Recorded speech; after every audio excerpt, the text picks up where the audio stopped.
Israeli আগ্রাসন এবং কাপুরুষোচিত হামলার দাঁত ভাঙা জবাব দিতে অপারেশন ট্রু প্রমিস 3 চালিয়ে যাচ্ছে ইসলামিক প্রজাতন্ত্র ইরান। এই অভিযানের মাধ্যমে ইসরায়েলি যুদ্ধ বিমানের জ্বালানি উৎপাদন কেন্দ্র এবং সরবরাহ স্থাপনাগুলোয় ব্যাপক ড্রোন ও ক্ষেপণাস্ত্র হামলা চালানো হয়েছে। হুঁশিয়ারি দিয়ে বলছি, ইসরায়েল যদি আরও দুঃসাহস দেখায় তাহলে ইরানের বিমান বাহিনী নিজেদের আরও ধ্বংসাত্মক রূপ দেখাবে। בכל הקשור בתוכנית הגרעין האיראנית, תקפנו שני יעדים משמעותיים.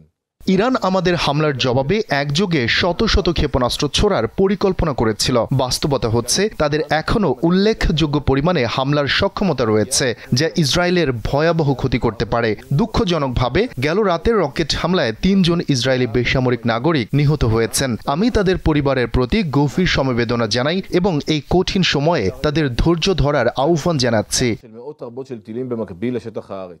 আমাদের আধুনিক ও কার্যকরী আকাশ প্রতিরক্ষা ব্যবস্থা রয়েছে, তবে মনে রাখতে হবে কোনো আকাশ প্রতিরক্ষা ব্যবস্থাই পুরোপুরি অপরাজেয় নয়। জনগণের শান্ত ও দায়িত্বশীল আচরণ প্রশংসার যোগ্য।